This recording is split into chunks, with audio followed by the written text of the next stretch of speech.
Кеш жарық қымбатты достар, кеш жарық жанкүйерлер, қадірменді қонақтар, әділ қазылар алқасы. Бүгін сіздермен біз болып барлығымыз мерейлі 10 маусымның ақтық, яғни Республикалық Қостанай ашық лигасының ақтық сайысының куәгері боламыз.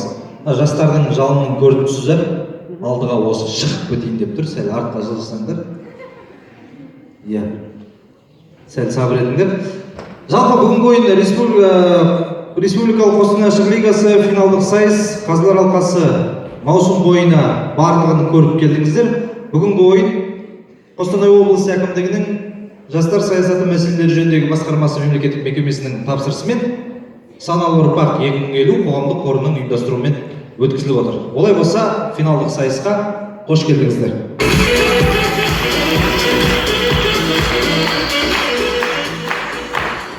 Әйтеуір биылғы жастар жылының мерейлі 10 жылдыққа тарту болды ма, әйтеуір республикалық аренадағы өнер көрсетіп жүрген жайдармашыларымыздың аяқ алысы жаман емес. Биылғы жастар маусымында бірталай жас командалар өнер көрсетті. Олардың кейбіреуі бүгінгі ақтық сайысқа да өтіп отыр. Олай болса, жастардың қадамына сәттілік тілей отырып, біз сайысымызды бастаймыз.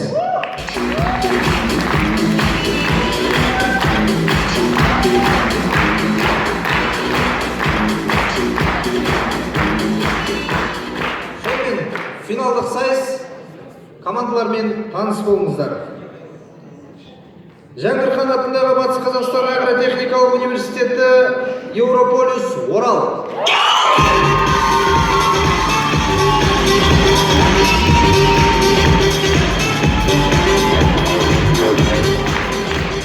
Финалдық сайысқа ерекше дайындықпен келген Қостанай қаласы еркін құрама Бренд.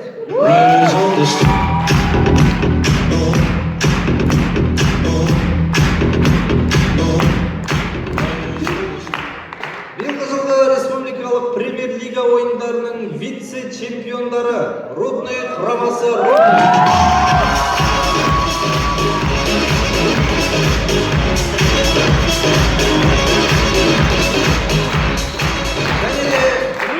өздері түрлері жас болғанмен өте тәжірибелі команда. Қостанай ауданы, Қостомар ауылы, Қостомар құрамасы.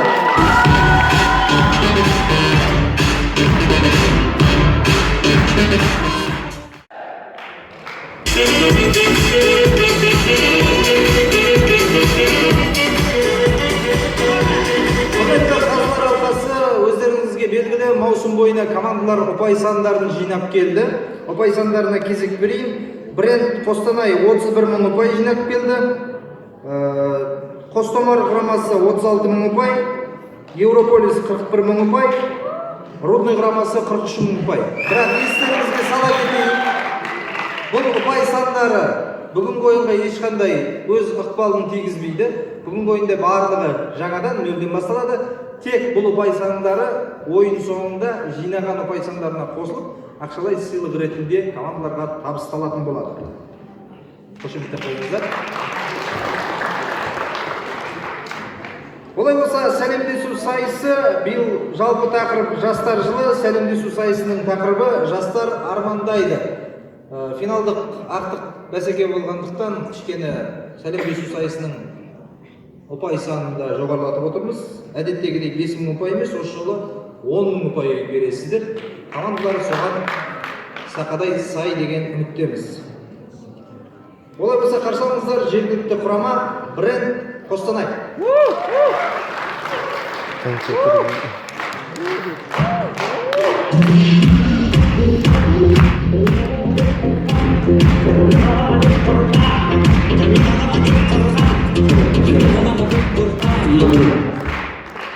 Открывашка болып қалдық, кірмей қаламыз деп қорқамыз. Кеш жарық Қостанай!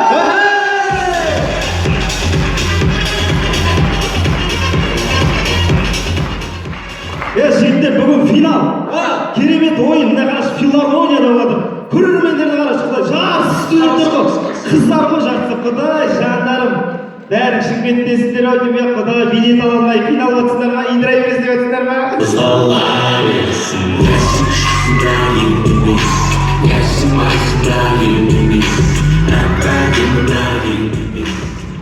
Ершат қайдан келдің?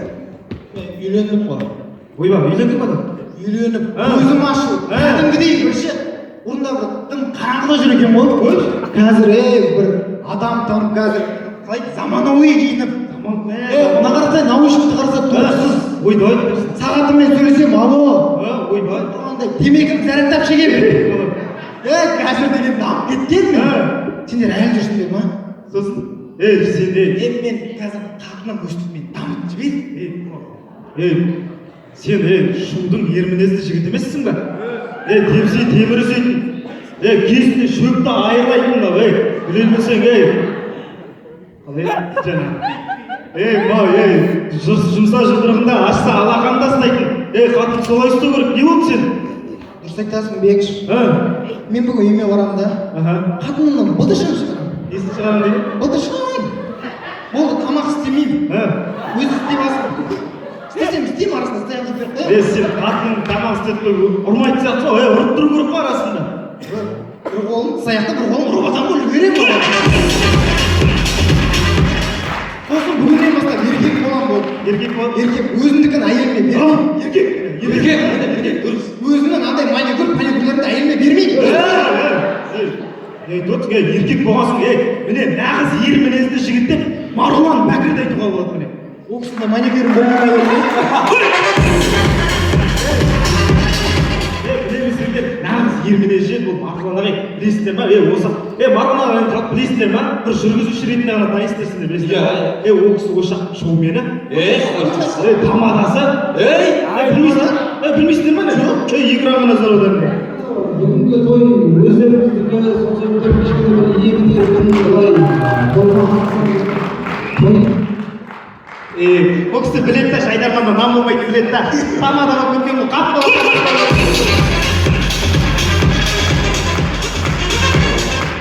Бұл кісі өз жағы шықпайды. Жездесімен бірге шығады білесіздер ма? Екеуі шоумен деймін. Жасырымы жамбыл кісі екеуі жын шығады. Аслан ағай. Шоумен кәдімгі тамақ қой.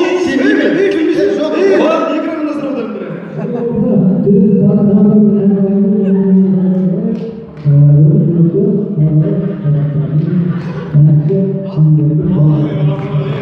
Не ғой Аслан ағай? Сіз тоймен ақша болып жүріп, еще жетіп бізге ақша бересіз бе деп отыр ғой.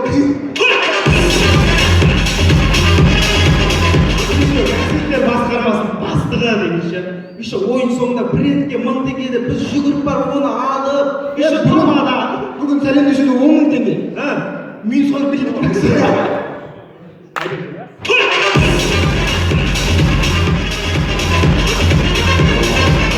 Олай болса басал десе шашалатын торғайлықтар келіп қалды. Кетті!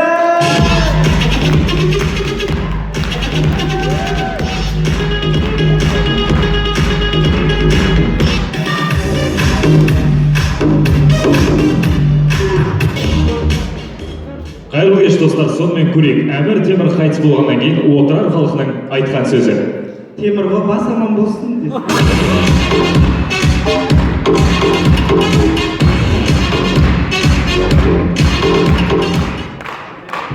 Бұл жай ғана біздің қиял достар. Қазір қостанайлық тобыл Барселонаны 1-0 есебімен жеңіп, сол гол соққан ойыншы кенет бөлмеде.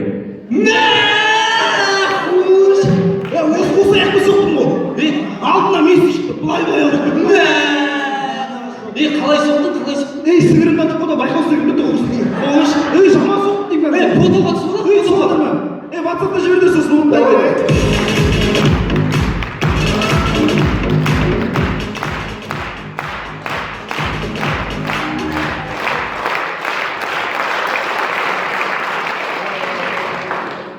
Ұстаздар күніне барлық мұғалімдер сыйлық алады. Сонымен, ой, рахмет керек емес деген сөзге дайындалып жүрген мұғалім.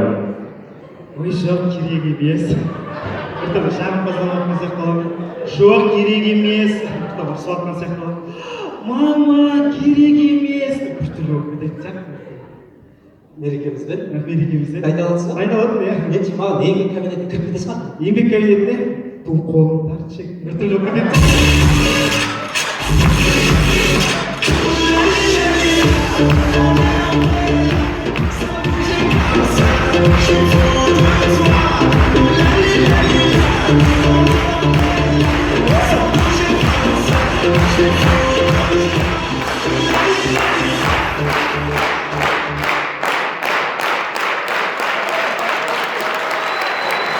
рахмет, алла разы болсын. Ойынымыздың соңын кирдің сөзімен аяқтаймыз. Че-то томириске басым кетіп жүр ғой. Рахмет достар!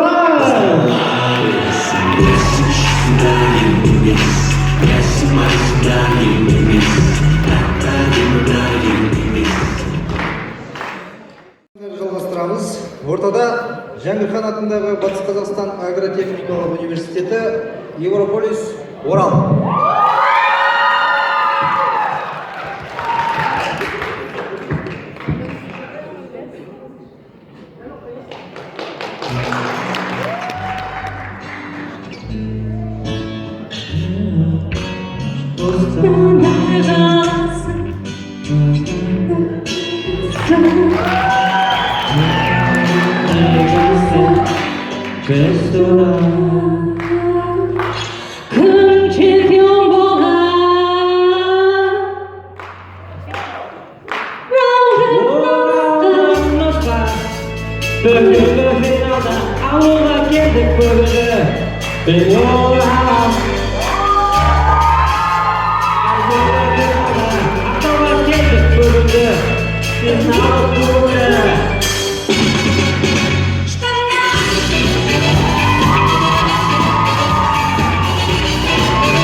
Жігіттер, бүгін көптен күткен финал. Қандай сайыстардан тұрады білесіздер ме? Қандай сайыс?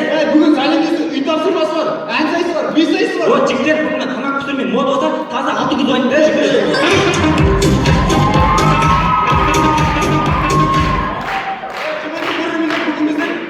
Таныстырсам өзімді қиыршылық кенже Қой!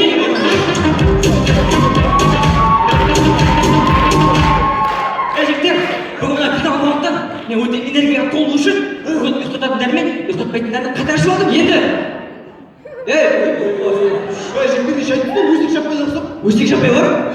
Ойбай, мирас, бүйтім шымшын, бізді Дулат өсек іштеп отыр. Дулат бізді өсек іштеп отыр. Дулат, біз өсекші болсақ та біздің адамгершілігіміз мол. Ойбай, Асып! Адамгершілік бір ол, сен айтпай қойшы. 80-дегі әжеден спичек сұрап жүрген бала қайдағы адамгершілік қой. Сен басында сен үлкен адамға спичек сұрай ма? Енді әже деген жері ақ, мына жері көк болды. Ол аяз атай.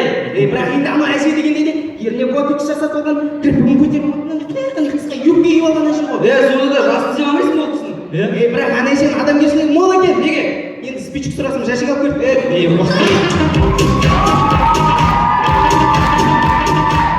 Ендеше финал ойында Оралда жалғастырамыз.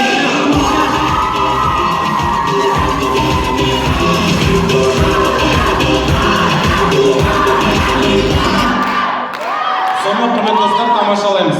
Бөлмесінде қорқып отқан бала. Мама, Құдай-ау, не болды саған? мама, шкафтың ішінде біреу бар десең. Тағы дейсің? Шкафтың ішінде біреу бар десең. Жат, папаң еспаңыз. Кірші, шешкәрі, кір.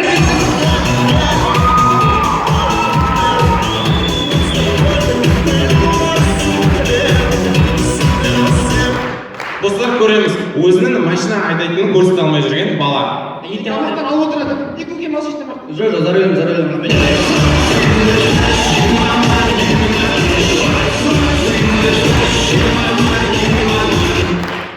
Көреміз достар, өзін әрқашанда бірінші ұстайтын бала көшеде.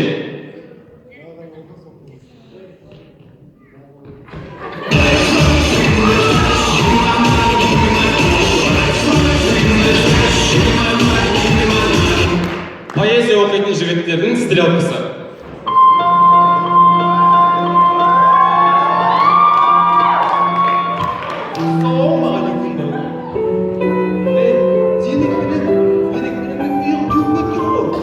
Жоқ, бауырым, қателеспей. Сенің де ілің өте бос кеткен. 6-7. Келмедің. Ешқандай түсірмегендер. Жігіттері, не мас тұсына, қайсы шықшының жерге. Айбай, жігіттер, тынылмай, бәріміз бір қазақтың баласы.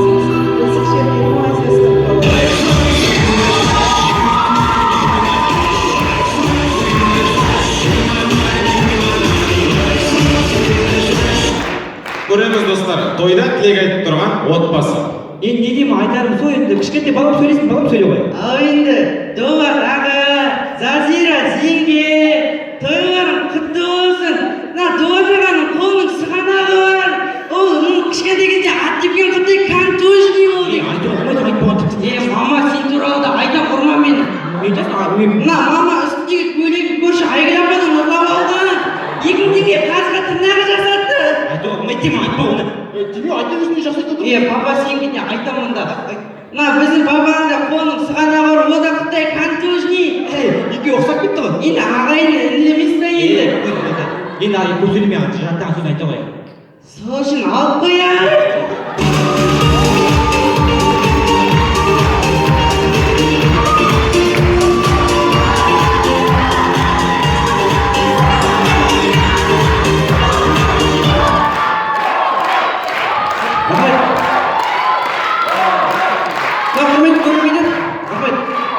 Құрметті көрермендер, бүгінгі финал ол үлкен туған күн сияқты. Мысалы туған күнге келетін адамдардың 4 түрі бар. Мысалы біріншіден андай қыздар үшін андай билеп көтеріп қыздар үшін келетін, қыздар сындыру үшін келетіндер бар. Мысалы бренд құрамасы да болады. Мысалы бренд құрамасы мысалы біреулер бар андай бұрышта әңгіме айтып, күлдіртіп, анекдот айтып күлдіртіп отыратын жігіттер болады мысалы да. Олар рудный құрамасы мысалы. Сосын андай аға суға кірейін ба деп сыйлап жүретін бір бәріне шоупар көжетін інілер болады да сыйлы. Мысалы Қостанай құрамасының. Және сол барлық шаңырақтың жаңағы адамдардың шаңырағының иесі болады. Ол кісі Марғұлан аға. Бізге осындай қуаныш сыйлағаны үшін рахмет саған, Жайдарман. Оралдық, Еурополис.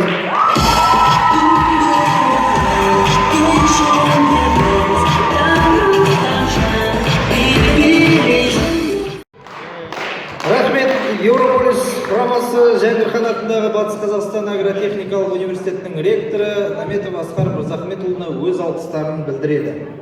Сайысымызды одан әрі жалғастырамыз. Жоғары ұпай 10 мың ұпай, жастар армандайды. Ортада келесі команданың осы ойынға келген жерлестері білмейді, ауылды білмейді. Сонымен қарсы алыңыздар Қостомар құрамасы.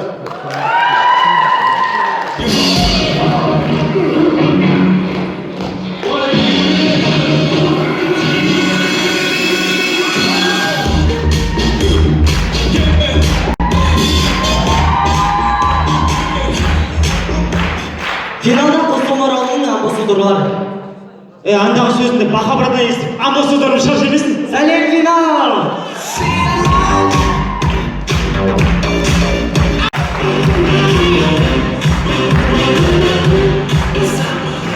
Жігіттер, қазір гамашқа жүрсіңдер ма? Жігіттер, есіңдер ма сіздер? Гамаш тек слабыларға кетті ғой. Мықтылар деген тек декабрдан кейін келіп жатыр. Ай, олар декабрьге дейін мықты болмай қалады ау.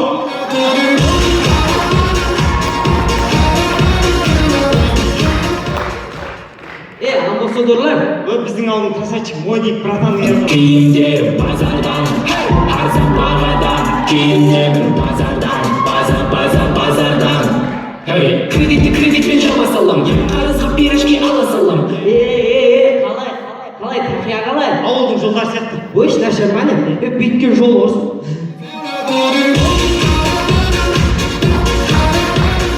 Осы әкім молодец бар ғой. Қазір ауылымыз жып-жылы, газымыз бар, суымыз бар. Мынау әкіммен араласқалы бері әңгімесі өзгерді. Сендер өйтіп әкім деп қайтайды десе бермеңдер. Біле білсеңдер, ол мені финалдан кейін өзінің моншасына шақырды.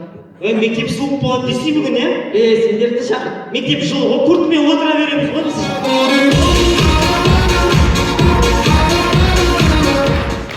Финалда әзілдерің бар ма күшті? Бар. Реклама көріп отырғандағы айтатын әңгімелеріміздің топтамасы. Таза біздің тілеміне ұқсайтын. Нақшаны бізге берсе. Анау Дюрикс па? Я Дюрикс па?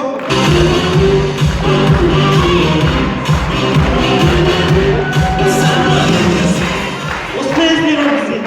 Анда әзіл ма? Әзіл деген мұндай болады. Қазір барлығымыз білеміз, барлық жерде камера бар. Сонымен қысылып тұрған жігіт көшеде.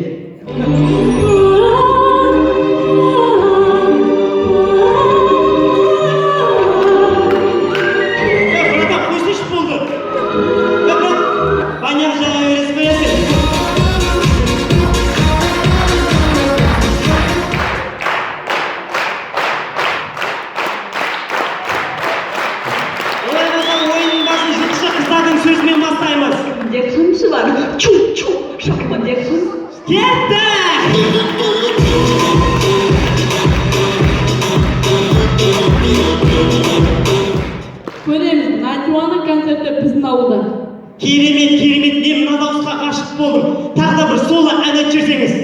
тек сіздер үшін Найджуанның концерті атмен. Керемет дауысқа қарсы.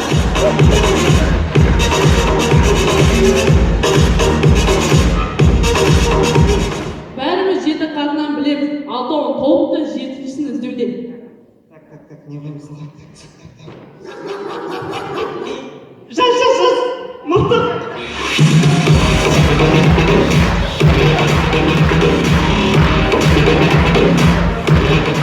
Көреміз белгісіз бір универде. Профессор Мырза, сізді шет деймін ғой. Қой қойсын қай-қайдағы өлікті айта бермен де мен профессор емеспін.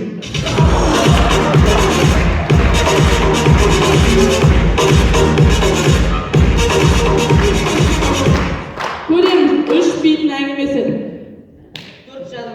Төртінші адам болып бек ойнап жүрмеген еді.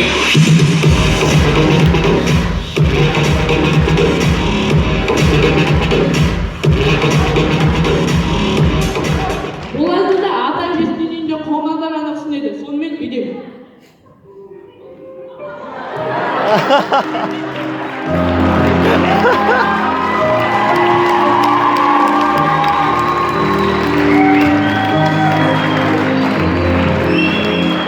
Әже, телевизор тош естімей ма? Я балам. Ой.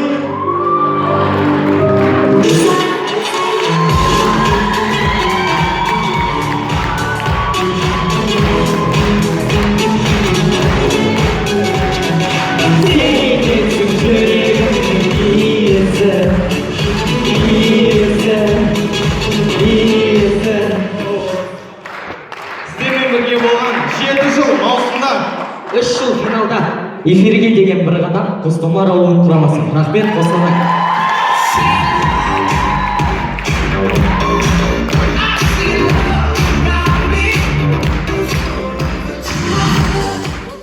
Ортада Рудный құрамасы.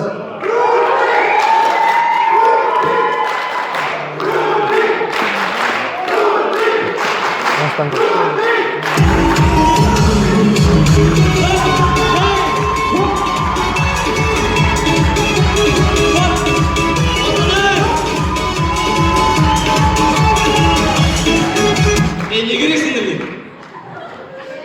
Күлкіге тоймайтын адам екенсіңдер. Ютубтарың бар.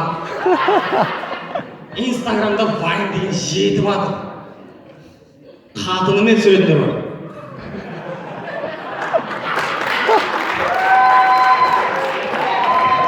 Өзі жігіттер қатынды сол үшін алмай қойшы. Мен өз басым КВН-ге тойдым. Үйден 1:8-ге сұраншып кеткен адамым ғой. Бізді әлі вышка күтіп тұр.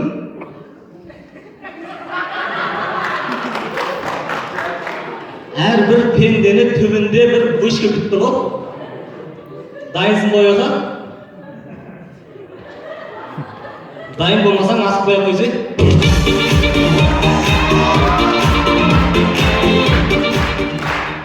Көрдіңіздер ме?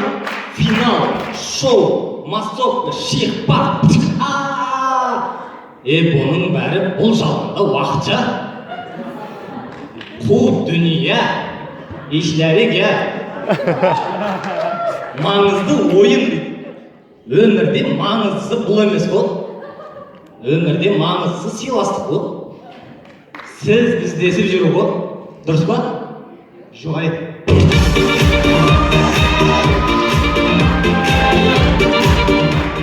Көрдіңіздер ма? Финалдың өзіне жай ғана келе салып тұрмыз ғой. Андай болады, есік алдағы магазинге аяқ киім өкшесін басып шығып кете салатын. Ана үйде мама сериал қарап отыр ғой, сонымен қосылып бірге телевизор қарай саласың ғой. Бүгінгі ойынға да солай жай қарай салдық та. Бізге кім қарайды деп шығып кете салдық ғой.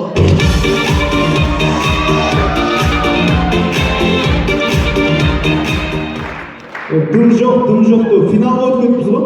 Ақша жоқ деп үйінің ремонтын өлтіріп қоятын адамдар сияқтымыз. Осы ойында бізге чемпион болу маңызды емес.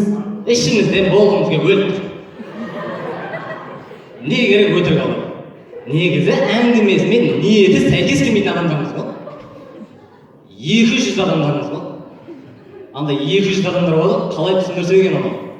WhatsApp'та жұма мүбәрәк болсын деген картина жіберіп, сол күні қорлап ұйықтап жататын.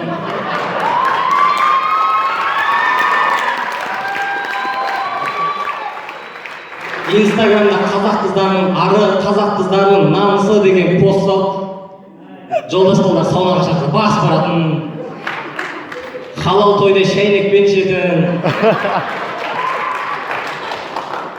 ескі танысын көріп қалып, брат хабарласып тұрайық деп нөмірін дамай кететін. Бүгін финалды брат айыртсаңдар деп ішінен қадалпаңдар деп тілейтін. Бір сөзін айтқанда екі жүзді Әміржан Қосановтың шәкірттеріміз ғой.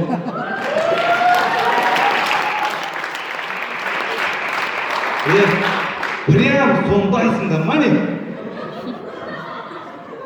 Не қылса прям сондаймыз. Мен сендерге подписка жасап жүрсем, болды, бітті. Отписка. Сен өйтіп тіліңе ауыр тиетін шетелдің сөздермен сөйлемей қойшы. Қазақша подписка жазылдым десей, Отписка. ауырдым. Құрметті көрермендер, араларыңызда отписка сөзінің қазақша аудармасын білетіндер бар ма? Көрдіңіздер ма? Қазақта отписка деген ұғым жоқ. Содан кейін біз кім көрмегенге подписка жасай береміз.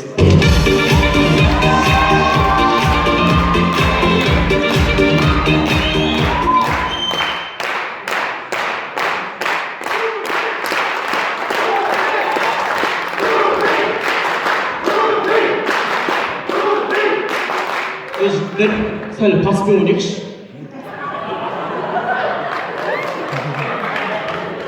Жайдарман бұл футбол сияқты командалы ойын. Бір-екі гол салыңдар ма, артқа атсаңдаршы. Екеуміз алға барып тұра береміз ой демек.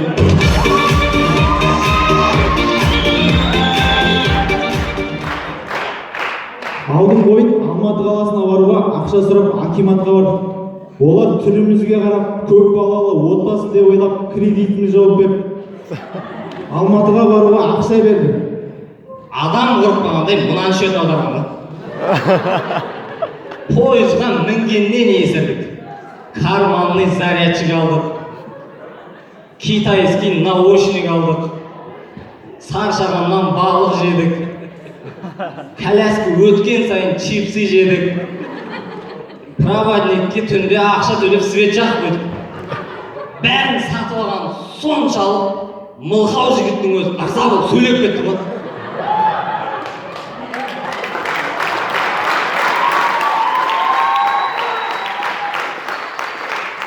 Оны командаға қосып алды.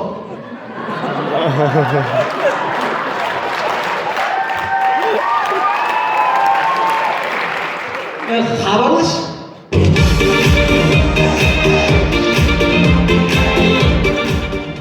Сонымен көреміз достар пойызда.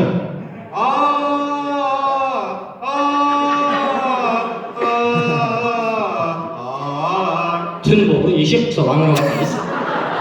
Болды, аламыз. Адамдар ұйықтап жатыр ғой мына жақта. Ақшасын төлеп, свет жағып қойдық қой. Ей, оны деген білесің ба? Ақшасын төлеп, свет жағып қойдық. Сосын тағы не істедің? Сосын, Иә. мұны алды пауырлап бересің бізге. Деп қарағандыға жеткенде ақшаның бәрі бітті ғой.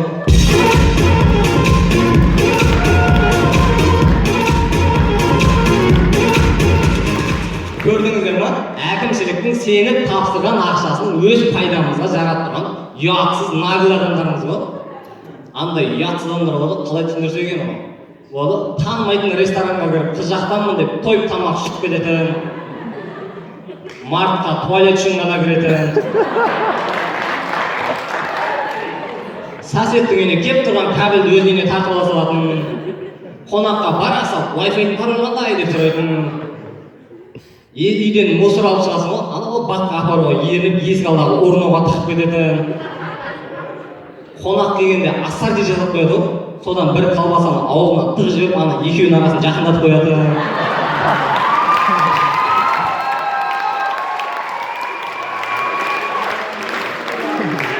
Ауыз бекітпесе де ауыз ашарға баратын. Біреудің щеткасымен тіс жуа салатын. Осындай бейшараны нағылған рахмет, Қостанай!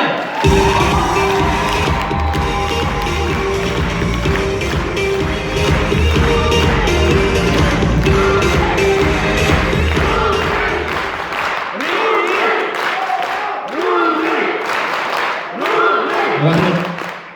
Ойын соңында бізден бәрі сұрап жатады. Залды қалай тез ұстайсыңдар дей ма?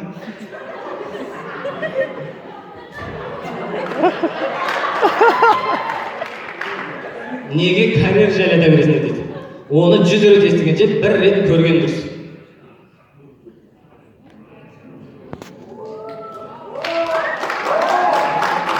Көрдіңіздер ма? Біз Рудныйда темір араласқан жерді осылай тесеміз.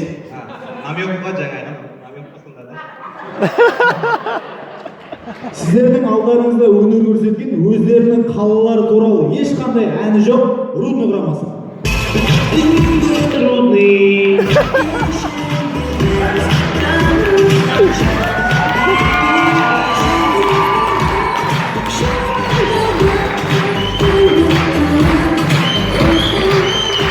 Көп рахмет. Рудный құрамасы сонау Рудныйдан аттап жетіп келген өздерінің жанкүйерлеріне және Рудный қаласы әкімдігіне өз алғыстарын білдіреді. Жоғары пай 5 күнгі пай, жалпы тақырыбы жас едім. Қарсы алыңыздар, ортада Европолис Орал.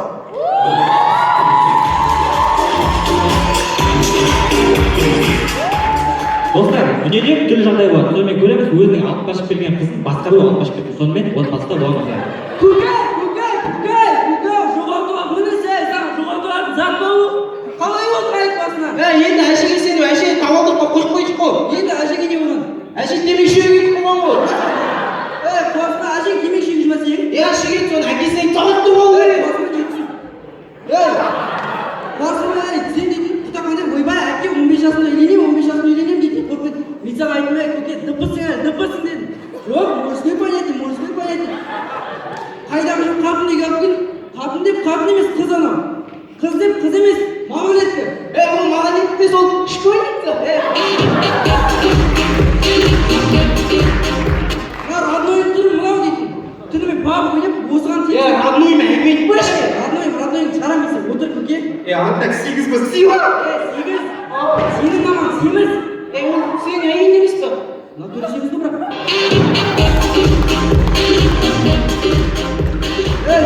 Тұр кетті.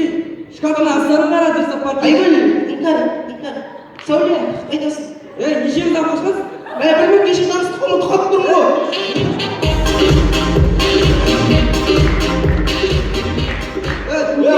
Көрсе, құтты болсын, естіп өтірге. Қызақ көріпті. Мал естіп өтірге. Сені күткен жоқ қыз қалай? Отлично. Жарайсың бар ол. жарамай. Кезінде жарған, картоп жарған мал дейді. Түнде мынау керемет ойбай 15 болса да балам қыз алып қашып келді деп. Қуанып бәріміз. Бәріміз ойнамай салар жатпадық. Мына жерге кепілдікке деп әжем жатқызып қойды. Оған темекі шегіп шығып кеткен. Әже ма? Әже? Сол бір әкесіне сауат тұрып отыр. Содан кейін біз алып қашып келген қызы басқа алып қашып кеткен ғой. Басқа алып қашып кеткен. Сіздер дым қызы ма? Сендер қыздарын алып қашып кетті ма? Сендер кері алып қашып кетті. Ол сені қайттан алып қашып кетті. Олшыларды қайттан алып. Жүрейік енді бәріміз бір-бірімізді алып қашып көкпар құсап көкпар құсап жүрейік. Бір серкенің артынан қуып бәрі. Жоқ, сен көрші асықпай тыңдашыш. Сендер қыздарын алып қашып кетті ғой да? Сендер анаяқ барыңдар да? Қыздарын алып қашып алып келіңдер. Қызды қоймаңдар, шкафқа барып жастықтыңдар. Орнына мен әйел қойып ескіп кетті деген, ойға атқан қойшы. Мындай сөйтейік давай. Ойнап өтеді қуасын. Көрші бір жартың беріп оқысын бала үшін енді. Көрші қуасын мен бір жарты ол әйел сатып жүріп дейсің бе? Қасына қиямын шеш. Давай. Қазір қатын деп қатын емес қыз тауып қойдық. Сен, ұнбаған сен, ныпы. Қазір бүлдіріп қоймаңдар бәрі түсіндір ма? Бүлдіріп қоймаңдар қазір құдалар кет, қуғыншылар кет. Үйде үйінбеген жоқсың ба? Билеуші келдің ба? Шығарыңдар ол қызды. Қыз жоқ, қыз жоқ деп қойма, бар қыз. Кім алып қашып кеткен кім? Кім алып қызды алып қашып кеткен жейтін ба? Кім? Сәуле кетем деген үшін. Құда. Мен кезде енді құда болып арқа жарқа болып Сен де әкесі бол. мынакей дұрыс па қарашы, қызым мүдіртуге кеткен жерде алып қашып кеткен ғой. Мені көрші деген инстаграмға история салып жүрген мені әкем дейді. Қызыңды алып шеш дейді. Мен неге қалып болмаса мысалы тауылмай қаламын. Тойдым. Құдай келсеген. Бір жағынан жақсы той жасамайсыңдар. Киіт береміз оның үстіне.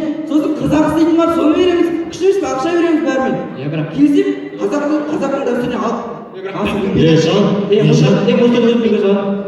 Жан, біздің көршінің қызын алып қашып кеткен. Енді орнына қоятынымыз жоқ, артынан қуғын шығады. Соның орнына бар ғой, сен шыға тұр. Сосын әкетті, зато бір жатымен бір қияр алып келіпті. Көрші қыздай орнына. қыз жоқ дейді ғой. Көрші бір жатымен қияр жоқ аусу.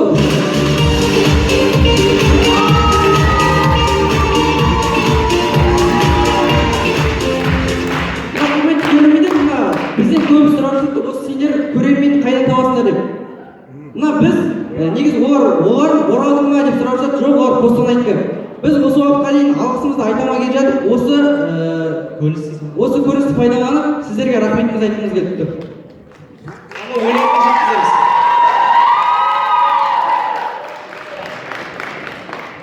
Тапер бар ма екен бізде?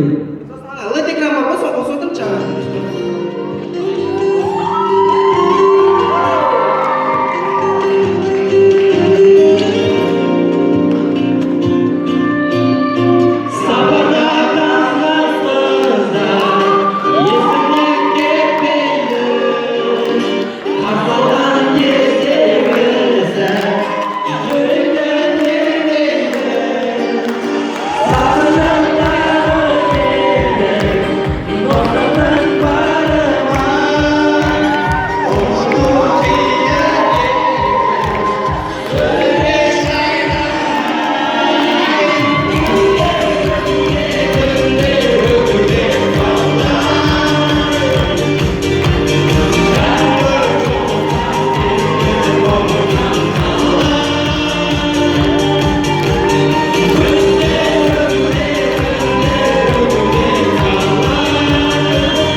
Сайысымыз одан әрі жалғастырамыз. Сомар құрамасы Жоғарбай 5000 ұпай.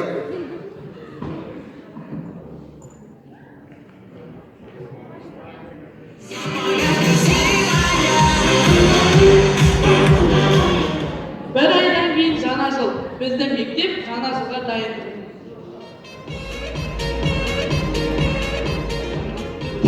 Бүгін жаңа жыл. Бірінші біз оқушылардың жаңа жылын өткізіп алайық. Одан кейін біз өзіміздің пакетке көшеміз. Айзада мен Ақшақар кім болады? Жылдағыдай ғой.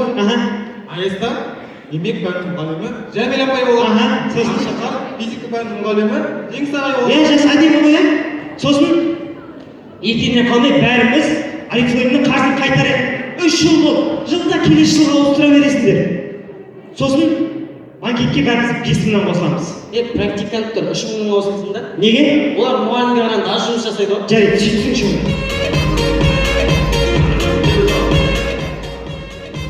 Қазір әкім ойда жоқтан тексеруге келіп қалса, не істейміз?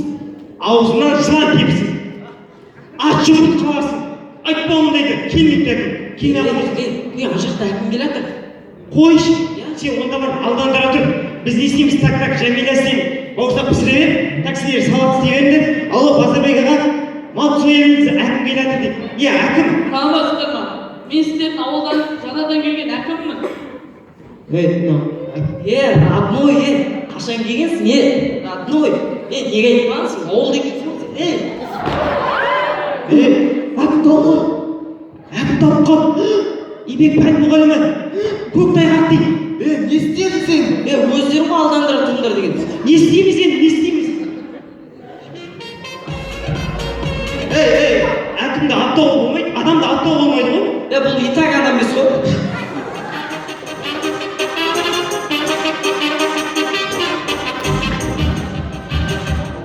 Қараңдар, қызық көрсетемін.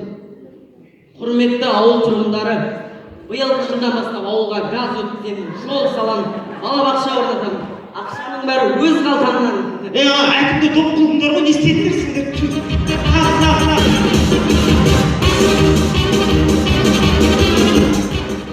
Жігіттер, қыз көрсетем, әкім ауыстыру челлендж.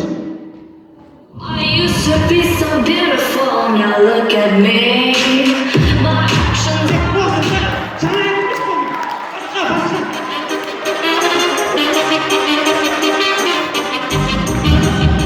Ай, басылмай маған не бұл? Әлде, ақ бөпем, ұйықтай қойшы.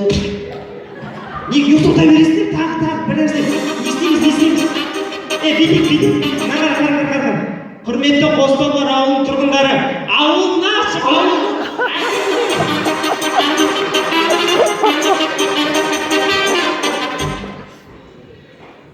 Әкім мырза, машина. Қызық тұр машина. Брат, қайда барасың? Машина қызыр ғой. Жарайды. Не істеймін сен? Бәрін дайындадым. Әкім мырзаны оятайық, иә? Әкім мырза. Маған не болған? Өз ғой бір кесе қымыз көтере алмай қалған. Одан қайда біздің жалақымызды көтеріп бермей ме? Қойш болды. Жалпы біздің ауылдағы жаңа жыл сізге қалай өтті? Жаңа жылдары жақсы өтті. Алдыңғы мектепте де мен дәл осылай қарсы алғам. Енді мен басқа мектепке барайын. Барлық әкім тексті бір екен ғой. Жақсы онда. Отчетты WhatsApp-тан жібереміз. Әр жаңа жыл сайын бір тема өтеді. Әр жаңа жылда бір әкім ауысады.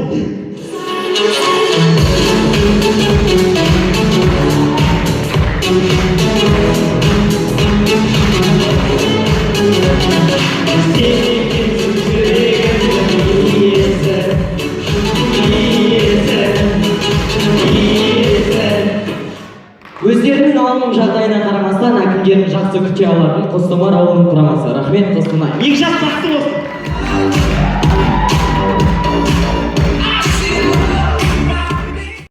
Отырар ТВ арнасы Астарлы ақиқат бағдарламасы.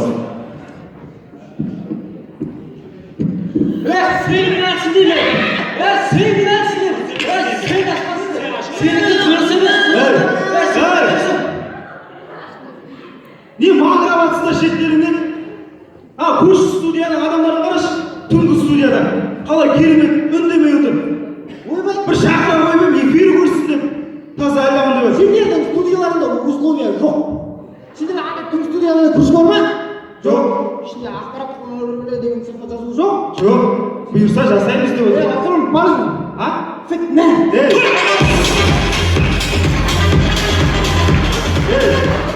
Кішкене.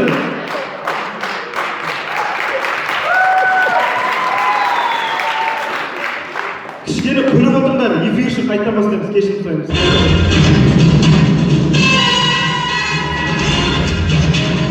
Қайырлы кеш, құрметті Отырар ТВ арнасының арна көрермендері. Сағат кешкі 7:15-те болатын Отырар ТВ арнасы. Бізде Астарлы ақиқат. Отырардың есігін Ершат мырза неге ашты, өзіне сұрайық. Ершат ханым, неге аштыңыз? Көбісі айтады, сіз ашты дейді, сол рас па? Көршіде болып жатқан ас па? Менің басымның үстіндегі бас па? Кеттік бәрі. Жоқ, құдықпай қойып. Давай.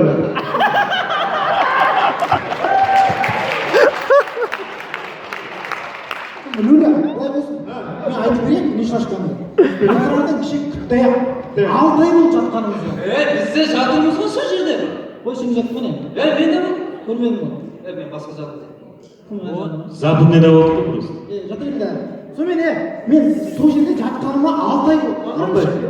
Айтқан ана темекілерім бітіп қалды. Темекілерімді да кішкене бір штук темекі көріп тұтқам. Ішке кіріп шексек болмай ма сол темекіні? Ішіне 5 теңге штрафты жазып қойған ғой тұрған шешеуге. Оған далаға барып бір штук темекі шегіп қойды деген ғой. Есікті деп ашқан соң ана жерден 40 адам келді. Содан білмеймін есігімді. Есігіңізді, жоқ, мен түсінбедім. Отырардың есігі, дәу есігі, қамалға оны қалай ашасыз? Ойбай, ашатын нұмыда жоқ, ана март күнде ғой. Кішкене үш дейді. Сондай ойнап тұрған ба? Үш деп ойнап тұрған кезде бұдыр маңызды қойып тұрмын. Содан кейін есігін білмейсің ғой. Хайбау деймін бұның, иә? Мұнанікі хайп. Таттуын да хайп. Өзіңізді да хайп етеді. қағым отыр Қайпап етекпіз. Отыр да сізге тең келетін ешкім жоқ қой дейді ғой, сол рас па? Жоқ. Сонда мен түсінбедім. Қайпап етекенім рас енді. Алдында да бір қайпап етекемде видео шығарып, отырармаш деп видео шығарған ғой. Соны көріп тұрдым, шыңғысына келіп қолын ақ деп тұр ғой. Не қайда? Қасыңызда ешкім болмады ма? Болды. Кім болды? Охранник болды. Охранник. Мына кісі охранник па? Өзіне сұрайық. Отырардың есігі қалай ашылды бұл? Көзін ашып кетпей ма? Көке, тұр ұстайық. Эфирге түс, көке. Доктор ешкім мынау. Сол жерде мына бейне камера деген ба? Болды ма? Мені көріп жатсың ба? Сені көріп жатыр деді. Сенбейсіңдер, камерадан қараңдар. Менің түрім анық түсірген камерада. Енді сені кінәлі деп тұр ғой. Мен емес. Енді камерадағы мен. Камерада ашып тұрмын ғой, қарасыңдаршы. Ашқан бетімді тепкен кезде камера қарауын берген ғой. Ашама ашпай ма, оны сен істеп тұрсың, сен ашқансың ғой есікті. Құрметті Ершат ханым, сізді барлығы кінәлі деп есептеп жатыр. Есептейсің? Сізді жұмыстан шығарамыз дейді, соны айтар сөзіңізді айтып қалыңыз. Шығарсаңдар ғой, ойламайсыңдар.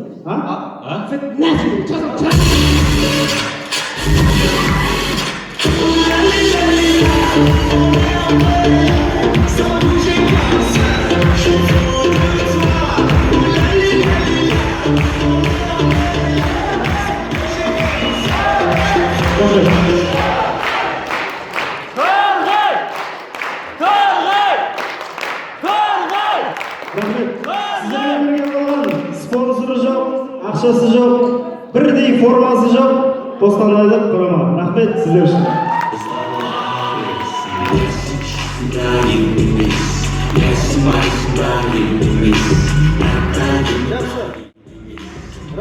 Сонымен көрініс сайысын аяқтайды. Ортада жас едім, көрініс рудный құрамасы.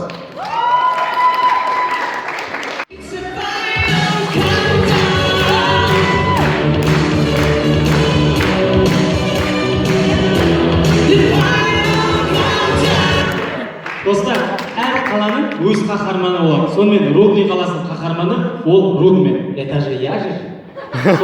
Рудменнің штаб пәтерінде. Штаб пәтер дегенде штаб пәтер емес, бір бөлмелі лашық ашылды. Шаршадым мынаны жұрт. Не айлық жүрмейді, не пенсионный жүрмейді, не қыз жүрмейді.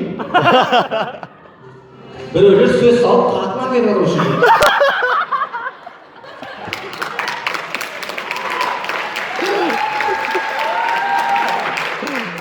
Шаршадым деймін балалар. Әкем мектепте сұрап жатыр, әкем қайда істейді, не дейін? Жеке кәсіпкер деп айтасашы. Басқа қаланың қаһармандары қыз құтқарады, қала құтқарады. Маған көмектес деп шауып барсам, көмірге жібер. Шауып барасың, шөп түсіріп. Одан қалса 2001 жылы пацандар звондап, братан паразым шығып бер. Нағып алдыңыз үлкен қылып, я деп жазып алыңыз. Я емес бұл. Рудмен дегендегі р. Айнаға барып қарасаң, латынша р болады.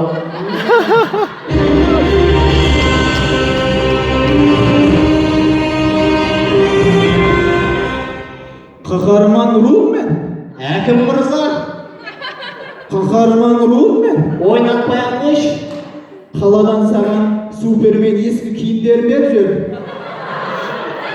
Шөп сүреген киім тастасын дейді. Рудмен, нағып жұмысқа шықпайшы. Қалаға қауіп төніп тұр. Сенің көмегің қажет. Годовой отчет тапсырды. Бұға тұрмайды, көмектес. Мен жеркемен тұз жиналып, отчет тапсыратын секретарым ба сендерге? Рудмен, сен ғана көмектесе аласың. Қалаға сенің ата жауың нәпсімен келді. Нәпсімен? Өмір бойын нәпсімен күресіп өтетін болма осы. Не істеп жүр екен ол? 11-ден кейін шулап жүр. Қойшы, неше кеткенде бастап? Пешеходтан машиналардың нервісіне тиіп өтіп жүрген. Әкелің деп айтқанда бәрі. Площадьта LED экранға PlayStation ойнап 5-0 өтіп қапты. Акимат қаяққа қарап отырсыңдар енді соған. Оны тез арада табу керек. Ең сорақысы, қаладағы жалғыз программистің мышкасын ұрлап алып кетті. Неге? Ер ойнататын ба? Мынау мені қатты ашуыма деген. Қазақ деген ешкімге мышкасын бермеген. Қазақ деген қанаттыға мышкасын қақтырмаған. Тұмсықтыға шоқтырмаған. Деп тұқтырмаған ғой. Оны тез арада табу керек.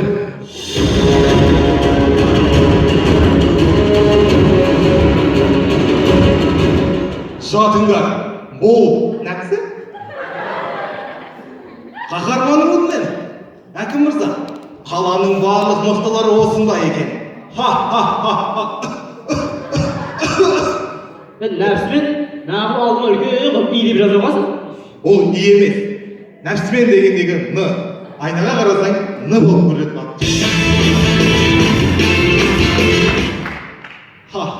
Мен бүгін бұл қаланы жоя, барыңды құртам. Мен деген білесіңдер ма? 5 минут телефон шұға тұрайыншы.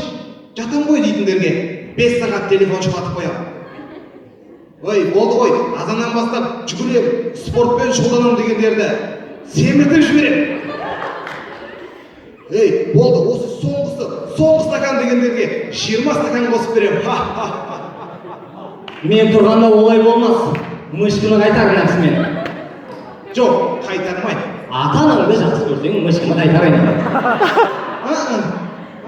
Мұсылман болсаң, көрешті қайтарайын. Осы жерге бір сұлу няшка келіп, мышкыны берші дегенде бере қалатын ғой, қарапайым родныйдың родыменіне мышкыны береді ме екенсің? Беремін де. Мен естіп тұрмын. Саған мышкы бере жазатын ғой. Ол ендеше өз обалың өзіңе қазір мен сені аузыңнан бұғырам. Сол аңдақманды кішкене бұғырам. Аңдақманды земе бірден. Земе текізбей қой. Ой, қашып қалыңда. Сен сол ғой өрам. Одан кейін тұрамда басыңа қыштақ өрам. Әкел зат есім дегенде, заттың атын білдіретін сөздерді зат есім дейміз. Сосын мен сені ұрған кезде қолын ұстап алғанда қайтырғанда бір демем. Мен сен қолын қайтырған кезде бүйтіп айналып келем да, бүйтіп артынан демем. Әкел 9 көбейт өсейміз. Жетсеге болады жазып ал. Сосын немесе алғанда жерден құмды көз. Папа күтіп ойлайсыңдаршы. 2 минут бойы босқа түсіп тұр ма сендер? Ендеше өзің алың өзіңе. Әкел.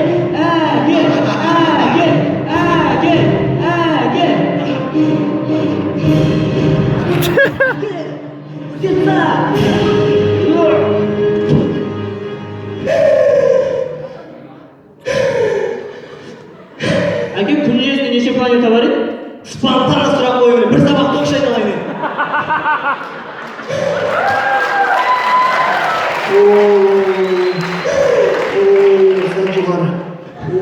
Сәл жоғары. Әке, істепса! Әке! Жоқ, балам, мен өшіп қалғандарды ұрмаймын. Двойной сброс болады.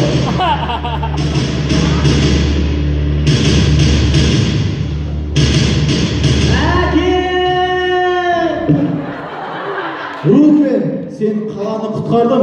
Жүр кеттік кафеге ішеміз. Дәл осылай Рудмен нәпсіден тағы да жеңіліп қалды.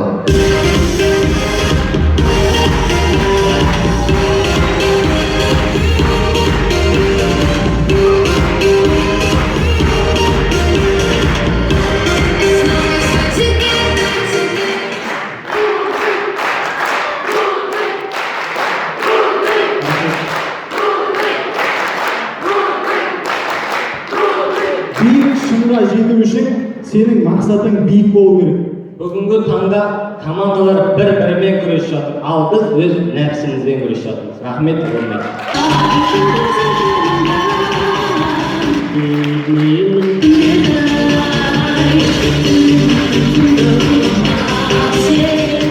Сонымен көп рахмет. Көрініс сайысы аяқталды.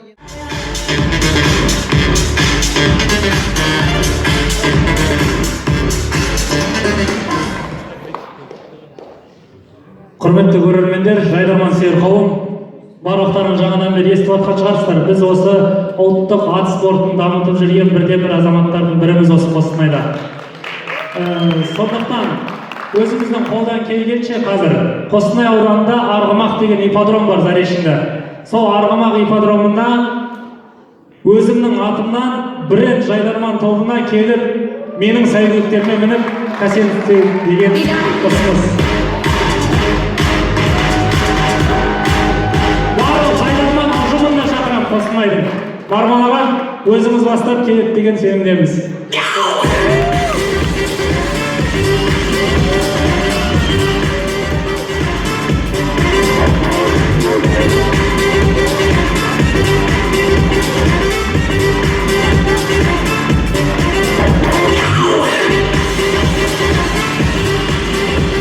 Сәл анау жерде марапаттау рәсімінің техникалық ақаулары отыр, сәл сабыр етіңіздер. Енді жалпы ұпай сандарына кезек берейін. Бүгінгі ойын бойынша бренд 32.000 ұпай, осы уақытқа дейін жинаған ұпайы бар 31.000 ұпай қосылады, сонда барлығы 63.000 теңге. Европолис осы сайыста 40.000 ұпай, осы уақытқа дейін жинаған 41.000 ұпайы бар, сонда 81.000.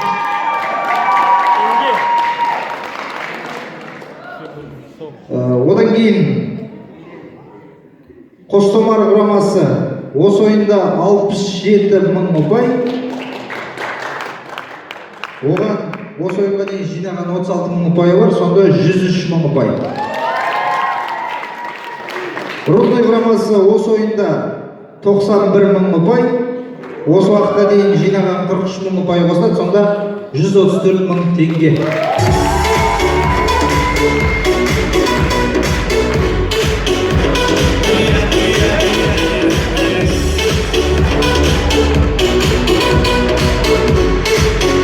Бренд 63.000 ұпай.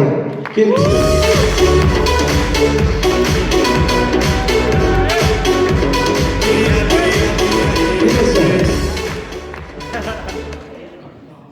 81.000 ұпай Европолис.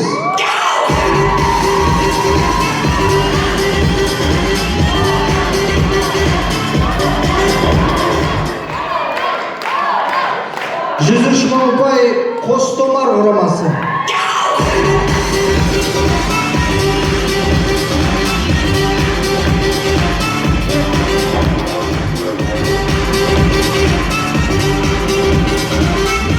Және үздік ойыншы номинациясын кімге бересіздер?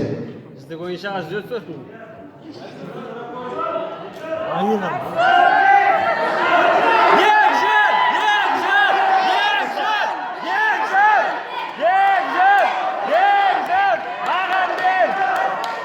Кел береге.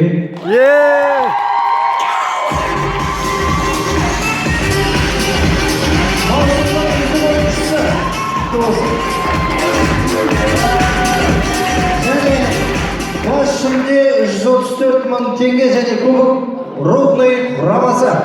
Жаңа чемпион құтты болсын.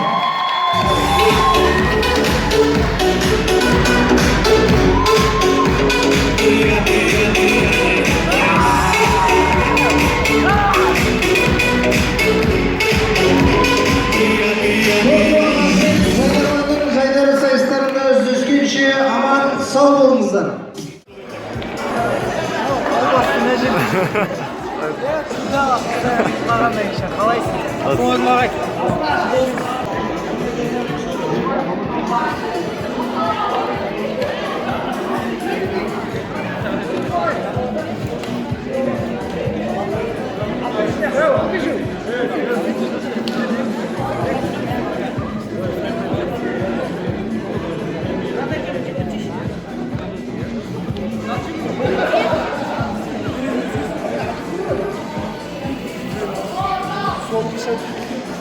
Дай смотри.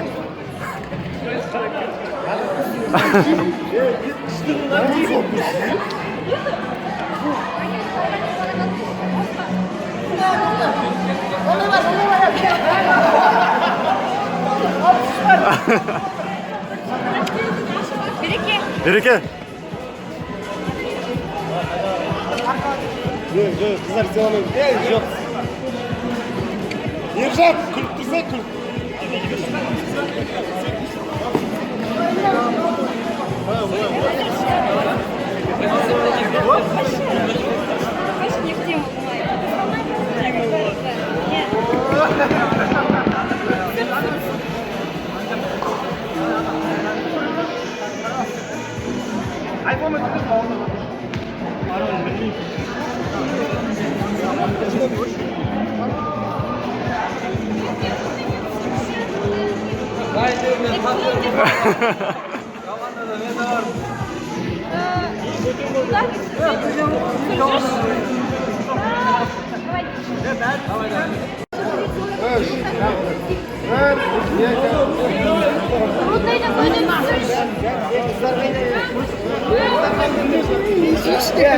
Смыла.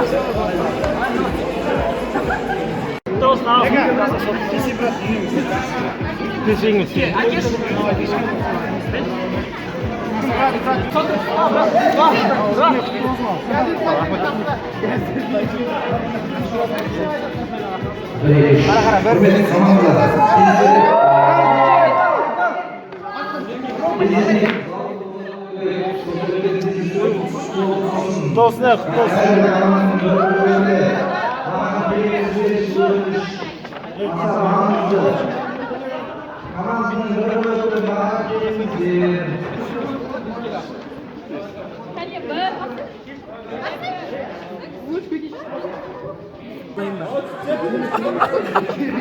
аяқташы видеоны.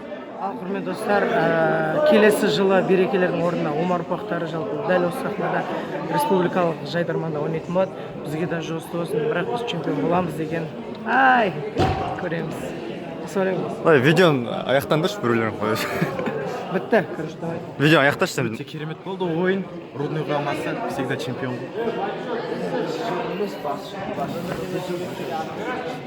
Еще раз.